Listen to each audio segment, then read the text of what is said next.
The first thing I noticed was the sound of the glass hitting the table. The second was my mother's silence. And then the water came. My wife, Vanessa, lifted an entire crystal pitcher and poured it over my mother's head in front of nearly 300 guests. Nobody moved. The orchestra stopped playing. A waiter froze beside a champagne tower, his mouth slightly open. My mother, Evelyn Reed, sat perfectly still as water streamed down her silver-streaked hair, soaked the shoulders of her white dress, and dripped onto the polished marble floor. Vanessa stood over her in a crimson silk gown, breathing hard, her eyes burning with a mixture of anger and humiliation. "You should have stayed home," she said coldly. My mother slowly raised her eyes. She didn't answer. She only looked past Vanessa. She looked at me. And somehow, that hurt more than the water. Because my mother knew something Vanessa didn't. She knew that the woman standing there humiliating her was insulting the one person in the room who could destroy everything Vanessa thought she had married into. Me. Before I continue, tell me in the comments where you're watching from. And if emotional family dramas with secrets, betrayal, and unexpected twists are your kind of stories, subscribe to Uncle James Tales. Because sometimes the person everyone thinks is powerless is the one holding the entire game in his hands. My name is Marcus Reed. And 6 months before that night, nobody would have looked at me and guessed I owned one of the largest private business empires in America. That was exactly how I wanted it. I lived in a quiet 3-bedroom house outside Atlanta. I drove a 10-year-old black sedan. I wore affordable suits to work. I packed leftovers for lunch. And whenever someone asked what I did for a living, I simply said, corporate operations. Technically, it wasn't a lie. It just wasn't the whole truth. My wife believed I was a hard-working employee, trying to climb the corporate ladder. She believed I earned a respectable salary, but nothing extraordinary. She believed my mother was a retired school administrator who lived comfortably but modestly. And most importantly, she believed the Reed family had no real power. She was wrong. Terribly wrong. My father, Elijah Reed, had built Reed Meridian Holdings from a small logistics company into a global conglomerate spanning technology, transportation, real estate, renewable energy, and financial services. By the time he died, the company was worth tens of billions. But Dad had never wanted his only son growing up believing money made him special. He used to tell me, "Marcus, wealth can buy you a seat at a table. It can't make you worthy of sitting there." So when I inherited control of Reed Meridian after his death, I made a decision. I would disappear, not literally. I simply stepped away from the spotlight. The public believed the company was controlled by a board of trustees. Only a handful of people knew the truth. My mother, our chief legal counsel, the chairman of the board, and me. I wanted to see who respected Marcus Reed without knowing what Marcus Reed owned. That decision had seemed wise. Until I married Vanessa. When I first met her, she wasn't impressed by money. At least, that's what I thought. We met at a charity fundraiser where I was volunteering with my mother.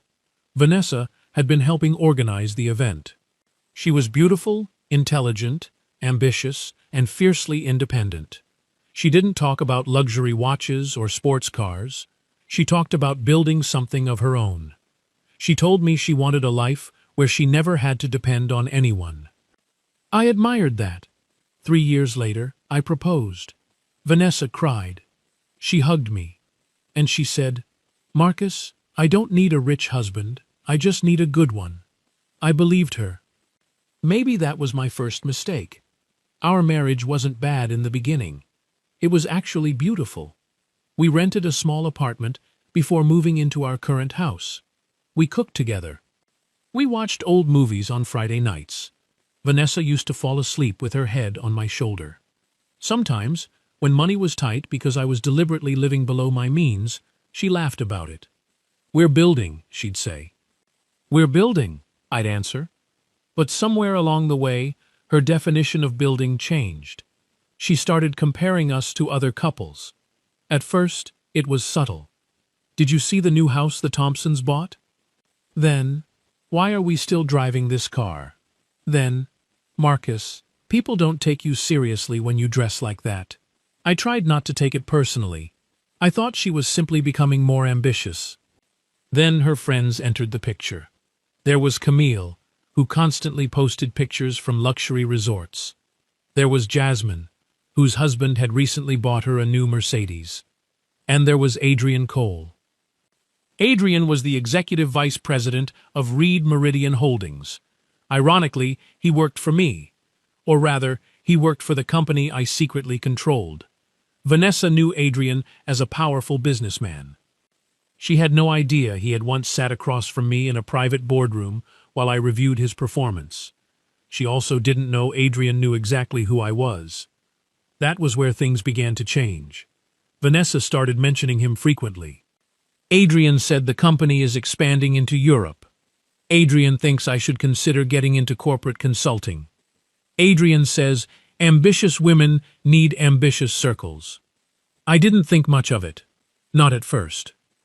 Then one evening, I came home early. Vanessa was in the kitchen, speaking quietly on the phone.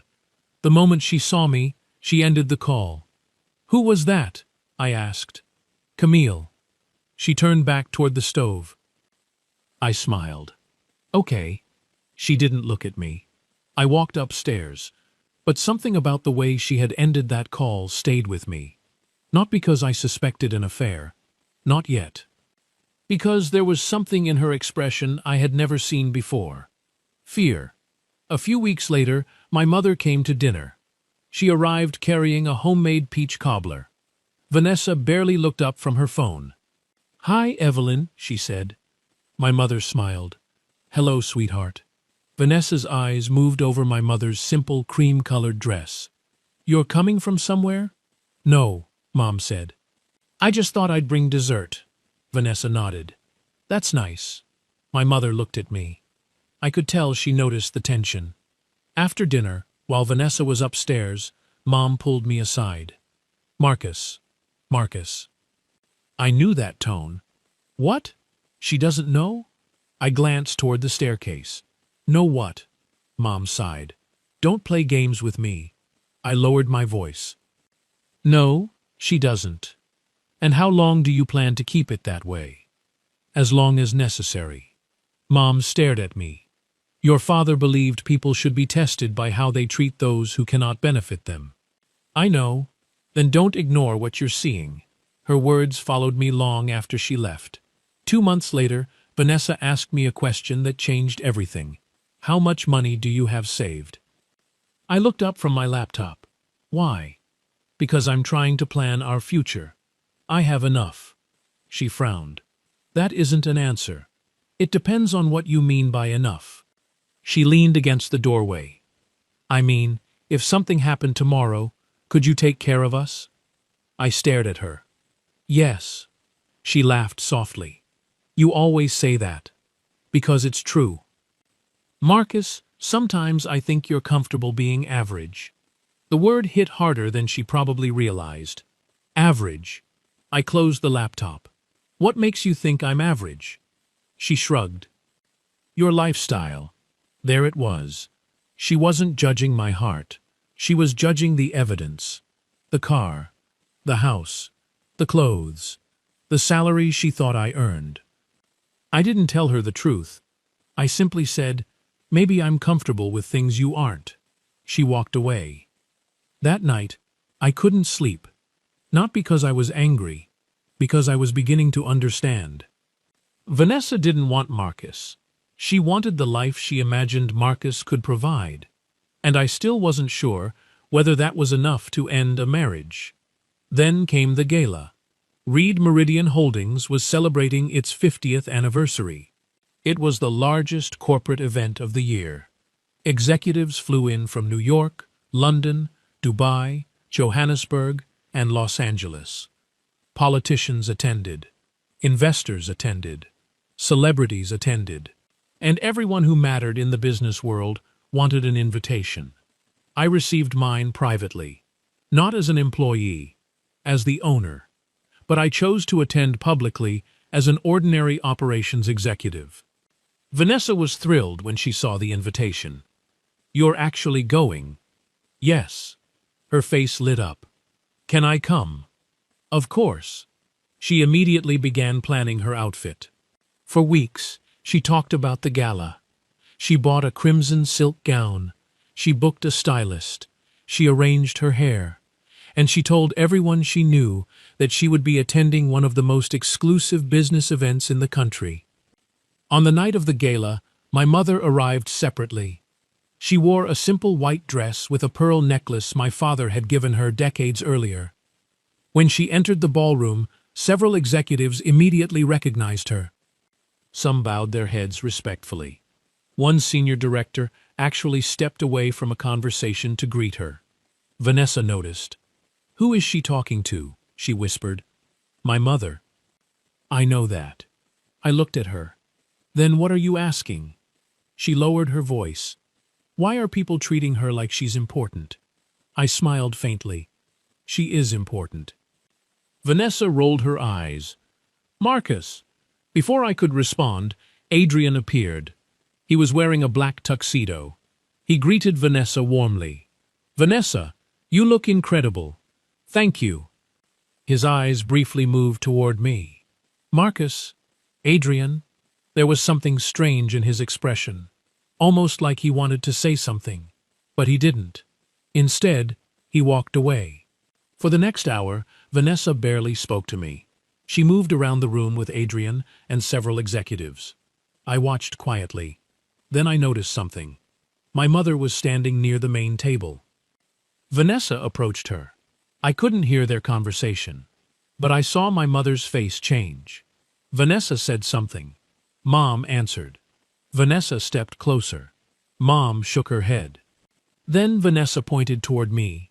My stomach tightened. I started walking toward them, and that's when I heard Vanessa say, "You've been lying to me." My mother looked confused. "About what?" "About Marcus." Mom glanced toward me. "Vanessa, this isn't the place." "Exactly," Vanessa snapped, "because you don't want people to know the truth." "What truth?" Vanessa laughed bitterly. "The truth that your son is broke." Several people nearby turned. My mother went completely still. Vanessa continued. "He pretends everything is fine, while you both act like you're above everyone else." "Vanessa," I said. She turned toward me. Her eyes were filled with humiliation. "You knew I would be embarrassed tonight. I didn't know what you were talking about. You always do this." "Do what?" "Make me feel small." My mother stepped between us. "Vanessa, stop." Vanessa looked at her. "You don't get to tell me what to do." Mom remained calm. "I am your husband's mother, and that's exactly the problem." She reached for the crystal pitcher on the table. I saw what was about to happen. "Vanessa!" Too late. She lifted it and poured the water over my mother's head. The ballroom fell silent. My mother slowly stood. Water dripped from her hair. Her white dress clung to her shoulders. I walked toward her. "Mom," she touched my arm. "I'm okay." But her eyes weren't on me. They were fixed on Vanessa. Then something happened that I will never forget. My mother smiled. Not because she was amused, because she finally understood that the experiment was over. She leaned close to me and whispered, "It's time." I frowned. "Time for what?" Mom reached into her handbag. She pulled out a small black envelope. My name was written across the front. I recognized my father's handwriting immediately. My heart stopped. "Dad wrote that?" Mom nodded. "He told me to give it to you only when someone you trusted humiliated me publicly because they believed our family had nothing." I stared at the envelope. My hands began to shake. I opened it. Inside was a single sheet of paper. At the top was the official seal of Reed Meridian Holdings. Below it were the words, "Transfer of controlling ownership." I read the first paragraph, then the second. Then I looked up. Across the ballroom, Adrian had gone pale. He knew. My mother whispered, "Your father didn't leave you the company because he wanted you to be rich, Marcus." She looked toward Vanessa. He left it to you because he knew one day you'd need to know who truly loved you. I looked back at the document, then at Vanessa, then at Adrian, and for the first time that night, Adrian looked terrified, because he knew exactly what was written on the final page. And when I turned it over, I discovered something that had nothing to do with my inheritance. It had to do with my marriage. I turned the final page. For several seconds, I couldn't understand what I was looking at. There was my name, my father's signature, the seal of Reed Meridian Holdings, and beneath it, a clause I had never seen before. My eyes moved slowly across the page. Upon the discovery of deliberate marital deception involving the heir and controlling shareholder of Reed Meridian Holdings, an independent trust shall immediately investigate all financial and personal transactions connected to the heir's spouse and her immediate associates. I read it twice. Then a third time. My mouth went dry. Mom, she looked at me. Your father knew.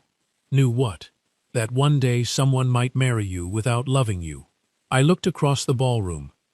Vanessa was standing several feet away. Her face had changed.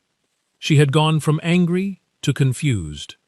Then from confused to frightened. "What's that?" she asked. I folded the document. "Nothing." Her eyes narrowed. "Marcus, don't do that." "Do what?" "Act mysterious." I almost laughed. For 3 years, I had been the least mysterious person in our marriage. I had told Vanessa where I went. What I earned? What I wanted? What I feared.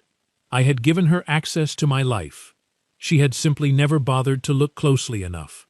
Adrian approached us. "Marcus." I turned.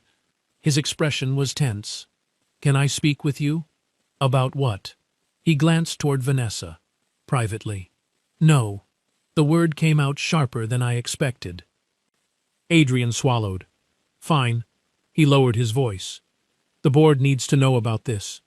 I stared at him. "The board already knows." His eyes flickered. That was enough. "You knew about my father's document." Adrian didn't answer.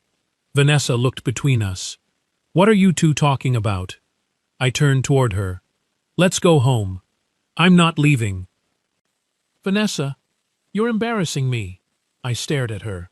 "You poured water on my mother in front of 300 people." Her face hardened. She provoked me.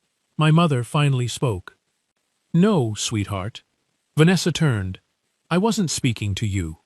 Mom looked at her calmly. "You weren't provoked. You were exposed." Vanessa's face reddened. "What does that mean?" Mom didn't answer. I took her arm. "Let's go." As we walked toward the exit, I could feel hundreds of eyes following us. Nobody spoke, but whispers followed us through the ballroom. By the time we reached the parking area, my phone had already started vibrating. Messages, calls, emails. The gala had been recorded. By tomorrow morning, the incident would probably be everywhere. Vanessa entered the car without saying a word. My mother got into another vehicle. I waited until her driver pulled away before getting behind the wheel. For several minutes, neither of us spoke. Then Vanessa said quietly, "You humiliated me."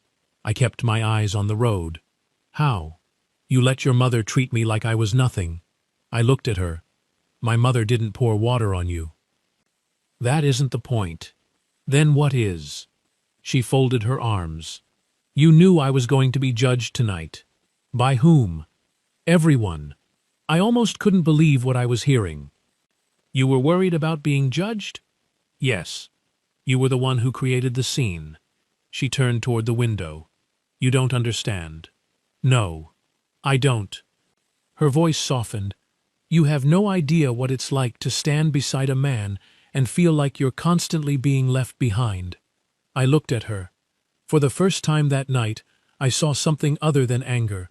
Fear. Real fear. And that made everything more complicated. "Vanessa," I said quietly, "what are you afraid of?"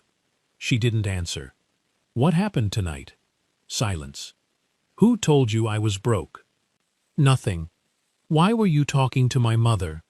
She finally looked at me. I wanted answers. About what? About you. My hands tightened around the steering wheel. What did you think my mother knew? She stared ahead. I thought she was hiding something. She was. Vanessa looked at me. I said nothing more. We drove the rest of the way home in silence. When we arrived, she went upstairs. I stayed in the kitchen. I poured myself a glass of water. Then my phone rang. It was my chief legal counsel, Daniel Brooks. Marcus. Yes. You opened the letter? Yes. Then you know. Not everything. Daniel was silent. What aren't you telling me? I need to meet you first thing tomorrow. Why? Because the trust was activated. My stomach tightened. What does that mean? It means your father's contingency plan is no longer dormant. I looked toward the staircase. Daniel, was he expecting something like this? Yes.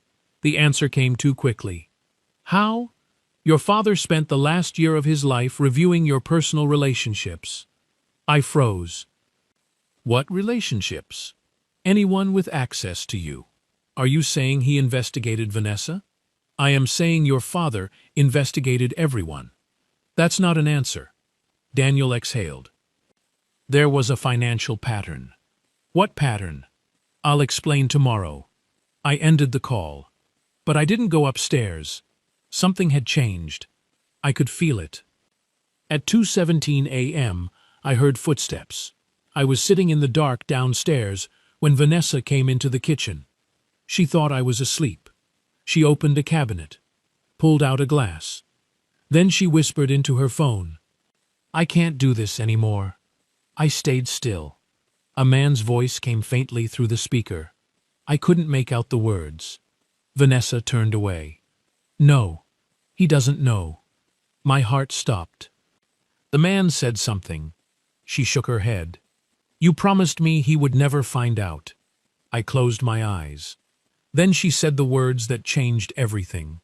Adrian, you said you had already handled it. I opened my eyes. Vanessa froze. She turned slowly. Our eyes met. Neither of us moved. She lowered the phone. Marcus, I stood. How long? Her face drained of color. What? How long have you been talking to Adrian? She couldn't answer. I walked closer. 3 months? Silence. 6? She looked down. I nodded slowly. Longer. It's not what you think. I almost smiled. That's what people say when it is exactly what you think. She stepped toward me. Please listen. No. Marcus, no. She started crying. I didn't marry you for your money. Then why did you lie to me? I was scared. Of what?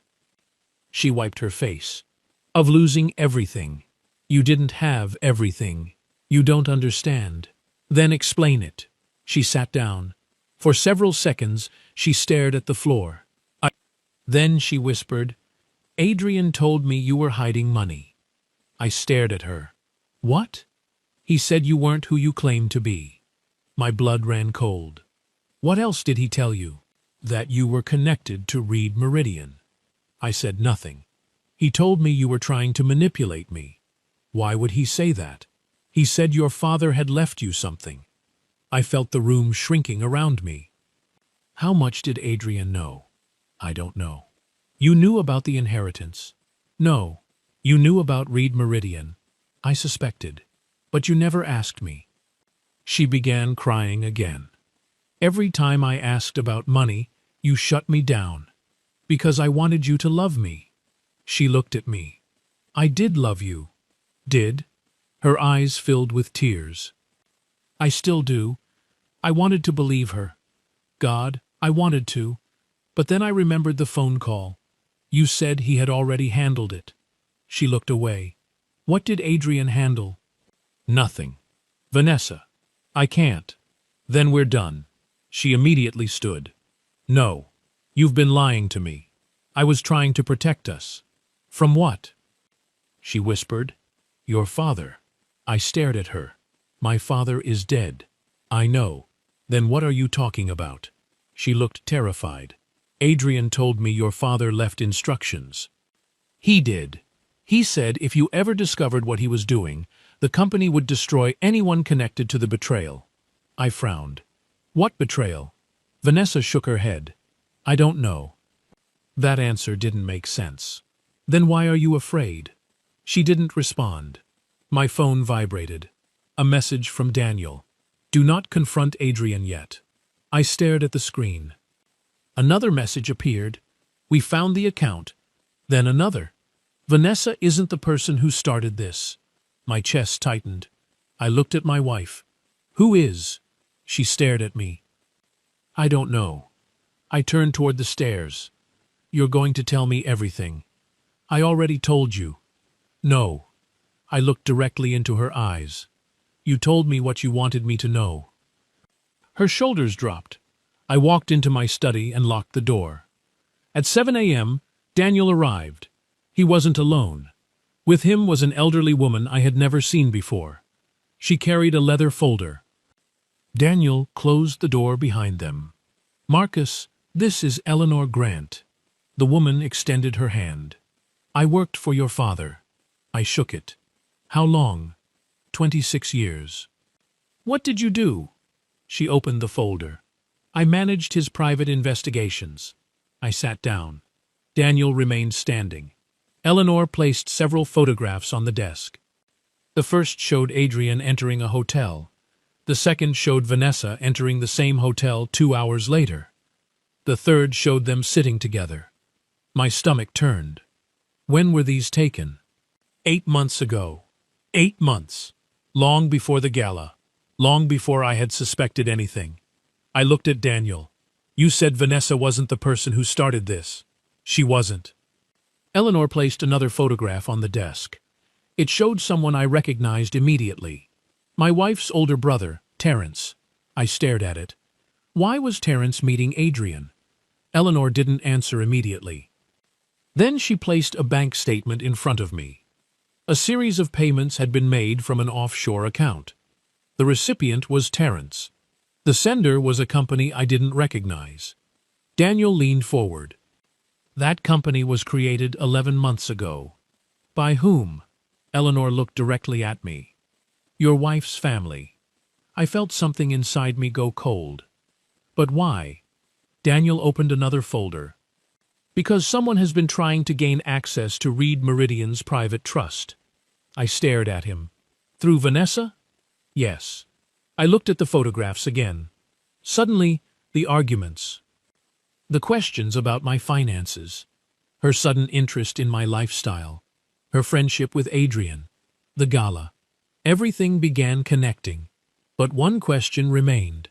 Why would Adrian help them? Eleanor slid one final document across the desk. I read it. Then I stopped breathing. It wasn't a financial statement. It was a copy of a confidential medical record. My father's. I looked up. What does this have to do with Adrian? Daniel's expression hardened. Your father didn't die the way the public was told.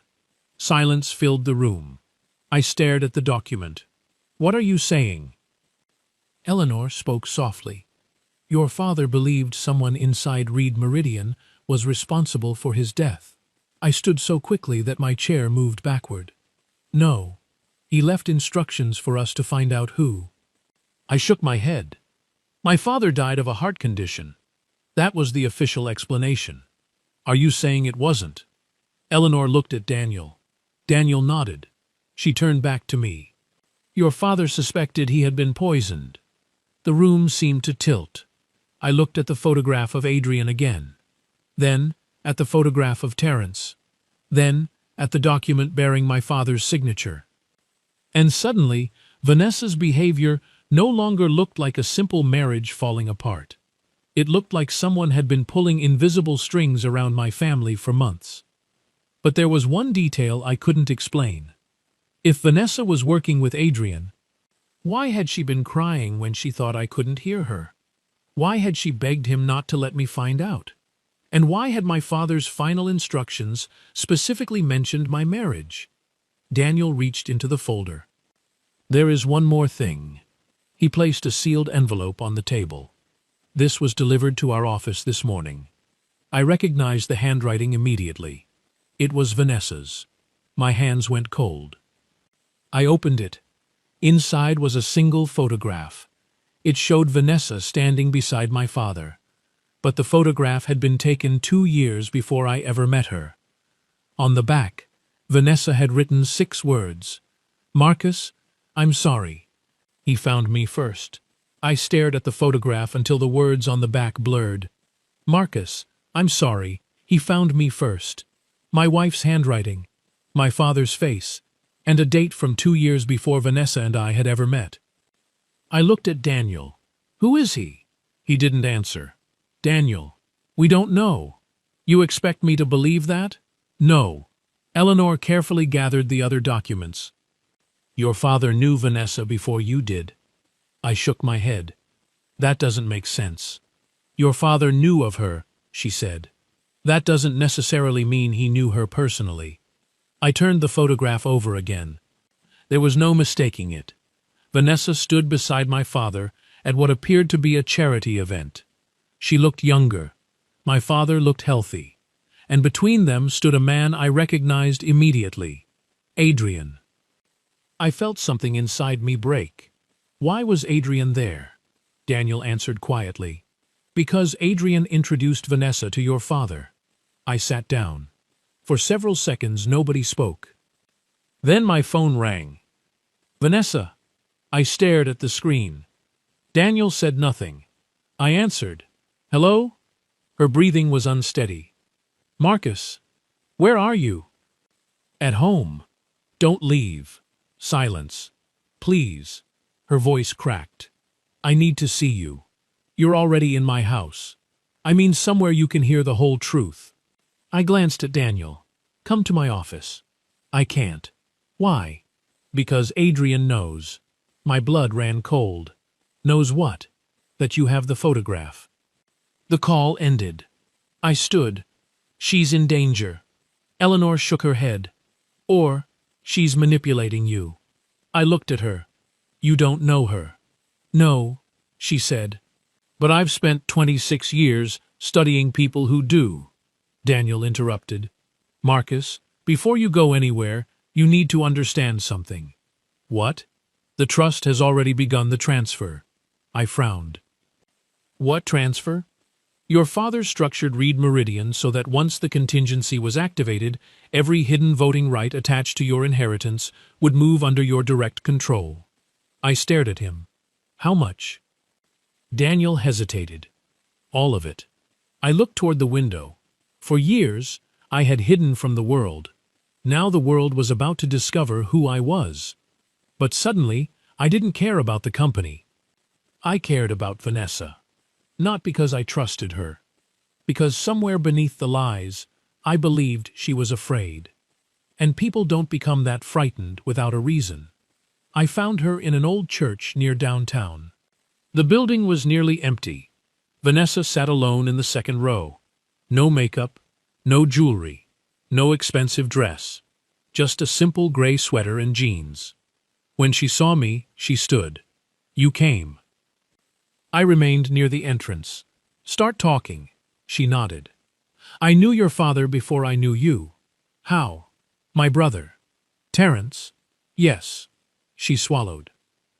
"Terence worked for one of your father's subsidiaries. I knew that much. What I didn't know was what he was doing." She sat again.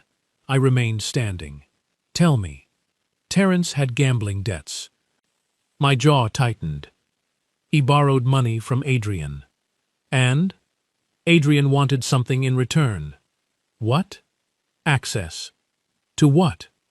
"Your father's private financial systems." I stared at her. Terence agreed. The pieces began moving. "But your father discovered it." "Yes." "And Vanessa?" She lowered her eyes. "Terence asked me to help him." "Why?" "Because he knew your father trusted women more than men when it came to certain charitable foundations." I felt sick. "You used your family connection to get close to him." "No." She looked at me. "I never worked for Adrian." Then why were you with my father? Because I was trying to stop Terence. That stopped me. What?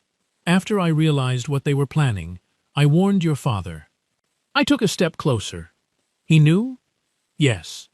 Then why didn't he expose Terence? Because your father believed Terence was being controlled by someone more powerful. Adrian. Vanessa nodded. But it wasn't Adrian. I stared at her. Who, then? She began crying. I don't know. You expect me to believe that? I don't know his name. Whose name? The person Adrian reports to.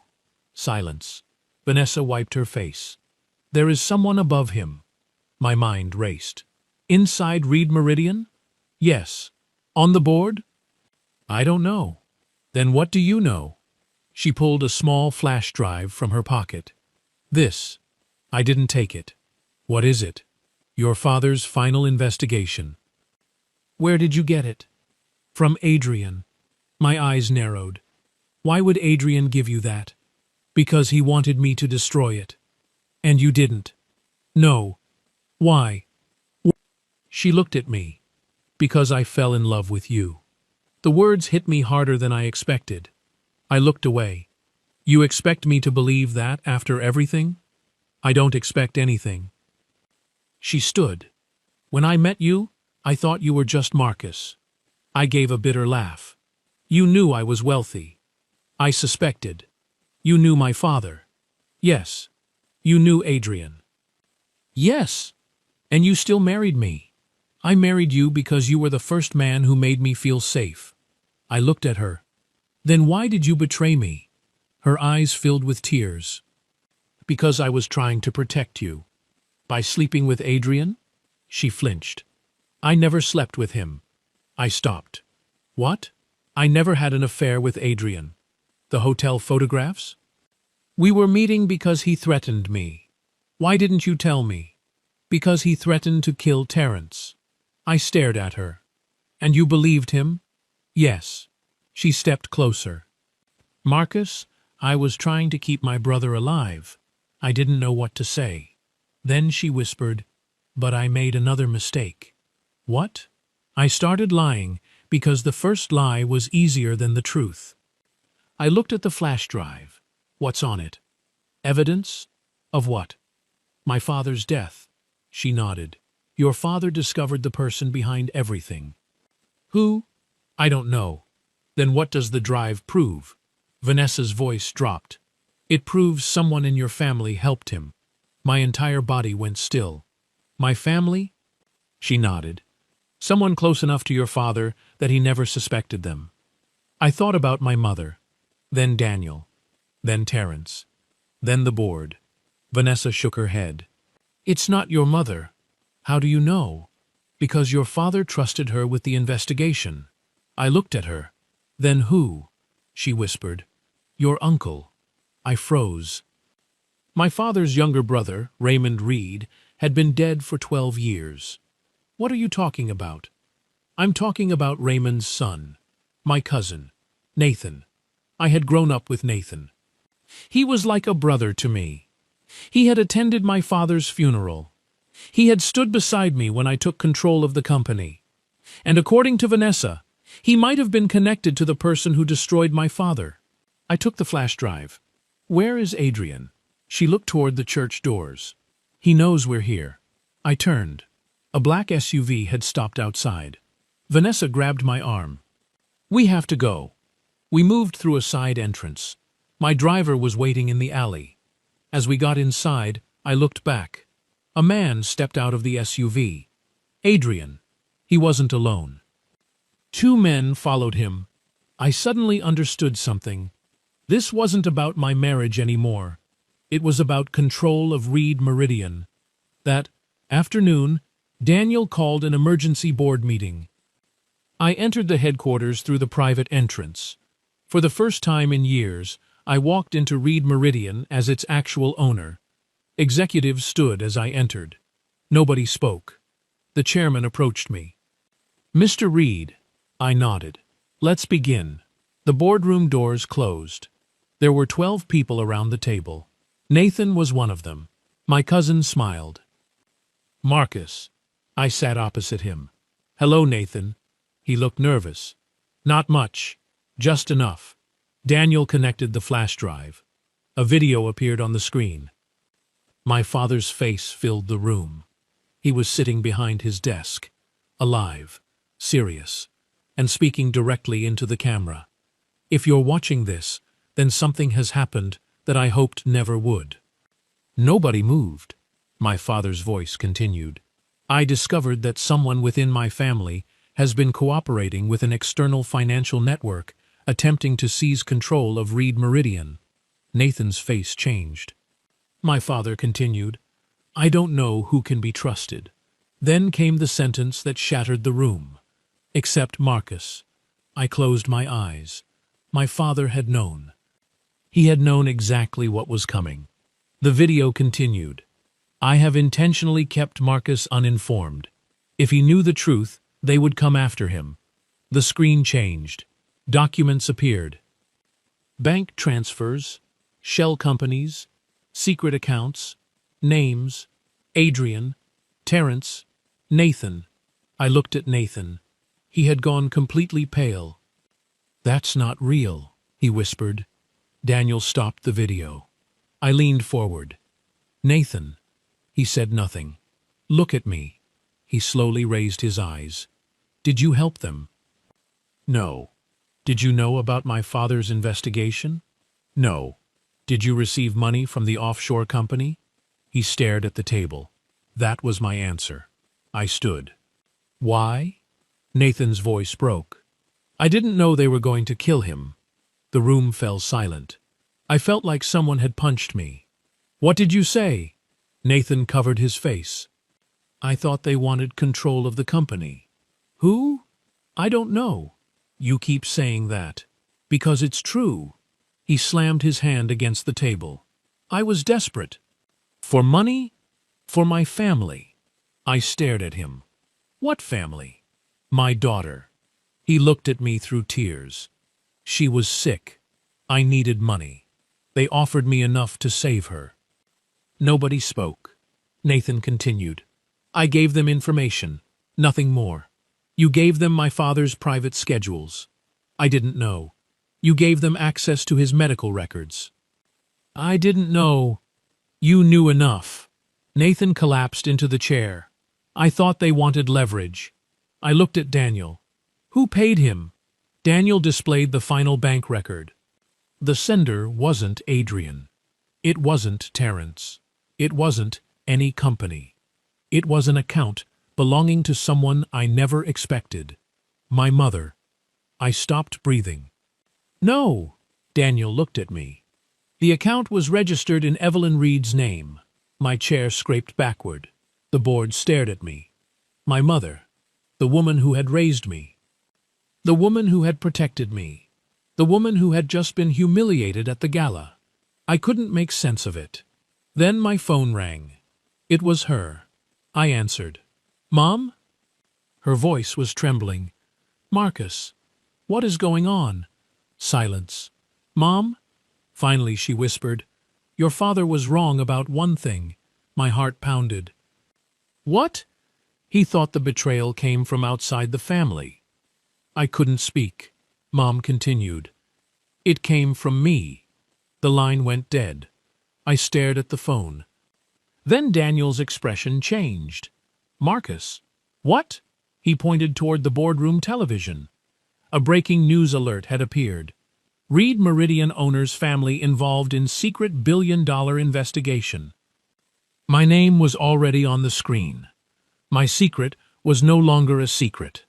And beneath the headline was a photograph of my mother being drenched with water at the gala. But the worst part wasn't the headline. It was the final sentence. Authorities are reportedly preparing to question Evelyn Reed regarding the death of her husband, Elijah Reed. I looked at the board, then at Nathan, then at Daniel, and finally at Vanessa, who had just entered the room. She was crying. Marcus, she whispered. What? She held up her phone. I just received this. She turned the screen toward me. There was a message from an unknown number. Only one sentence. If you want your mother alive, bring me the controlling shares of Reed Meridian before midnight. I looked at Vanessa, then at the clock. It was 6:42 p.m. I had less than 6 hours. It was 6:42 p.m. I had less than 6 hours to save my mother. But the message on Vanessa's phone had created a problem bigger than time. Whoever had taken my mother knew exactly what mattered to me. They knew about the controlling shares. They knew about the investigation. They knew my mother's location. And they knew enough about Reed Meridian to believe I would surrender everything to get her back. I looked at Vanessa. Where did this message come from? Unknown number. Show me. She handed me the phone. I studied the message again. Then something caught my attention. The wording. Bring me the controlling shares. Not money, not a ransom. Shares. Whoever sent it understood corporate ownership. This wasn't a desperate criminal. It was someone who knew exactly what those shares were worth. Daniel stepped beside me. We need to contact federal authorities. No. He stared at me. Marcus, if they know we're involving authorities, my mother could die. Vanessa stepped forward. Then what are you going to do? I looked at her. I'll give them what they want. Her eyes widened. You can't. I can. They'll take everything. I shook my head. No. I looked at Daniel. We're going to make them believe they did. Daniel understood immediately. You want to transfer the shares? I want them to think I did. For the first time that evening, he smiled. My father taught me something. What? Never negotiate with someone who thinks they understand the whole board. I turned toward Nathan. He was still sitting in the corner, pale and exhausted. Nathan. He looked up. Do you know where my mother is? No. Think carefully. He closed his eyes. Then he whispered, There's an old Reed property outside Savannah. My head snapped toward him. Which one? The Whitmore estate. Daniel frowned. That property was sold years ago. Nathan shook his head. Not officially. I stared at him. What does that mean? The buyer was a shell company. Whose? Nathan looked at me. Adrian's. I immediately reached for my phone. Get the jet ready. Tum. At 8:18 p.m., we landed near Savannah. Daniel had contacted a small team of trusted security officers. Nobody outside that circle knew where we were going. Vanessa insisted on coming. I told her no. She refused. I know them, she said. You don't. I stared at her. I know enough. No, Marcus. Her voice broke. You don't know what Adrian is capable of. I looked at her. And you do? She nodded. I saw him threaten my brother. She swallowed. I saw him put a gun on Terrence. My anger softened slightly. Not disappeared. Just softened. Then stay behind me. She nodded. We drove through the darkness toward the old Whitmore estate. The property had been abandoned for years. Its gates were rusted. The windows were dark. No lights. No movement. It looked empty. Too empty. I stepped out of the vehicle. Daniel grabbed my arm. Wait. A phone rang inside the house. My mother's ringtone. My blood ran cold. I walked toward the entrance. The door opened before I touched it. Adrian stood inside. Black suit. Calm expression. No weapon visible. Marcus. I stared at him. Where's my mother? Safe. If you hurt her, she isn't the person you should be angry with. I stepped forward. Where is she? Adrian smiled. Still protecting her. What does that mean? You've spent your whole life believing your mother was your protector. He stepped aside.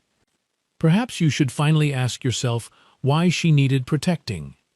I entered. My mother was sitting in a chair at the far end of the room. Her hands were tied. But she was alive. Mom. She looked at me. Marcus, don't. Adrian closed the door. You brought the shares? I held up a digital drive. Yes. He smiled. Good. My mother shook her head. Don't give him anything. Adrian laughed. You see? He looked at me. She still thinks she can control this. I walked toward my mother. Adrian raised a gun. Stop. I froze. Let her go. Not yet. What do you want? The company. You'll never control it. He smiled. Your father thought the same thing. My heart stopped. You knew my father. I worked for him. I know. No. Adrian's expression changed. You don't know. He stepped closer.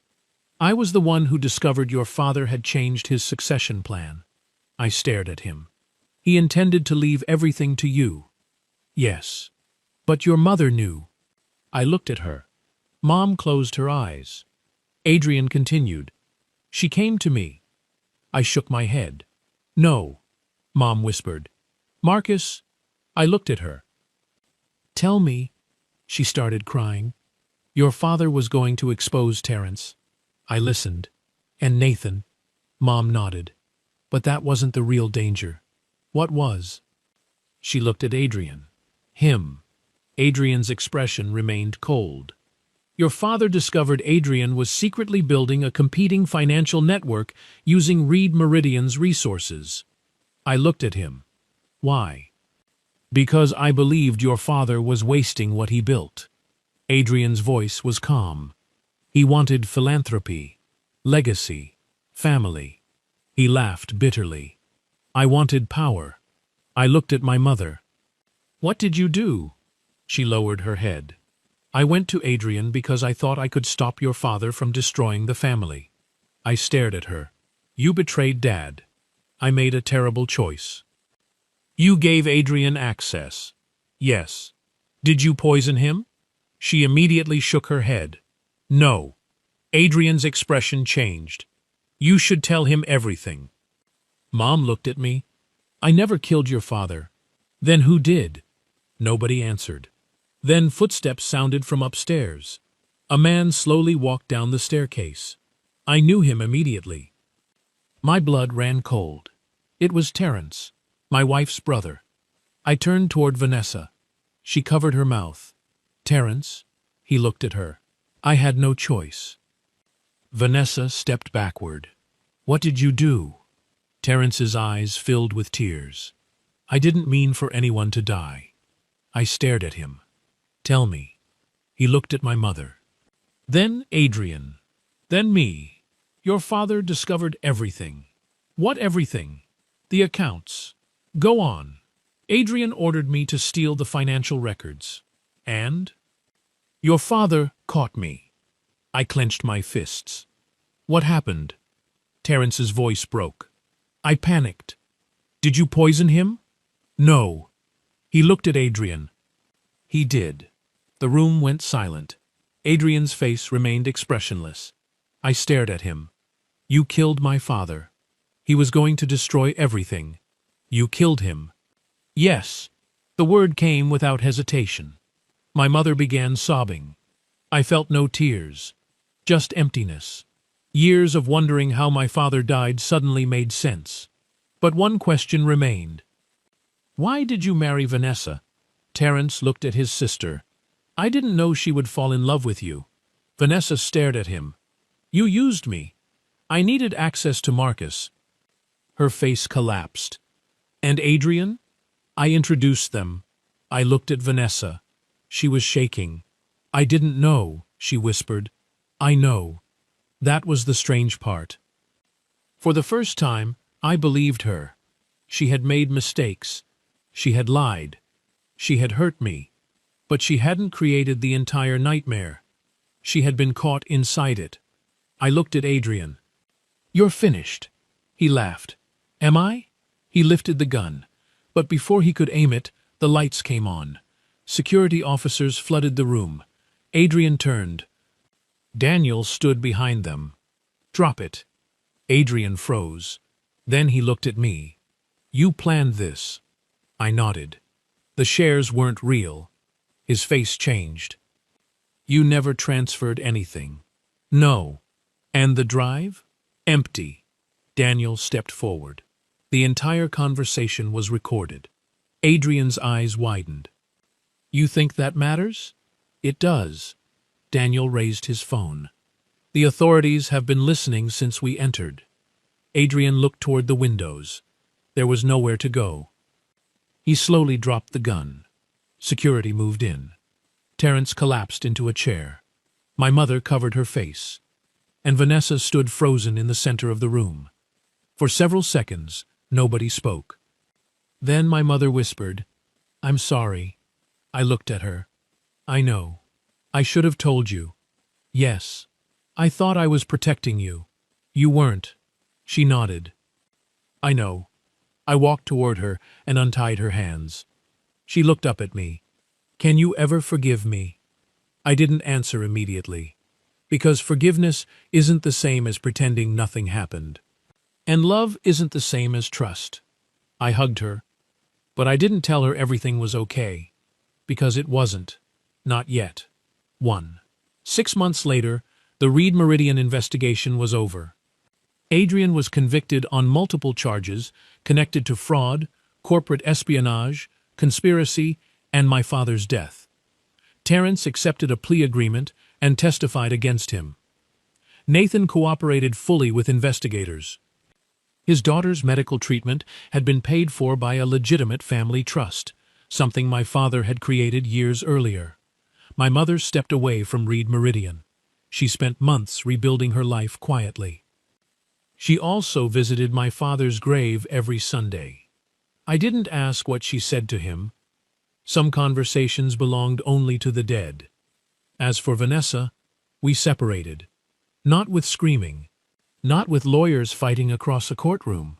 Just two people sitting at the kitchen table one evening, finally admitting that the marriage we had built couldn't survive everything that had happened.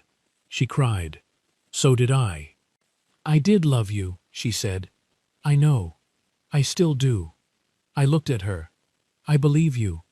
That was the hardest part, because sometimes two people can love each other and still hurt each other beyond repair. Vanessa moved into an apartment across town. She started working independently. She stopped chasing the lifestyle she once thought would make her happy. And I continued running Reed Meridian. But I changed. I stopped hiding. Not because I suddenly cared about being wealthy, because I realized that hiding yourself from the world doesn't protect you from betrayal. It only makes it harder for people to know the real you. 1 year after the gala, I held a private memorial for my father. My mother attended. So did Vanessa. We stood beside his grave in silence. Then Vanessa approached me. "I owe you an apology." I looked at her. "You've already apologized." "No." She shook her head. "I apologized for the lies." She took a breath. "I never apologized for that night."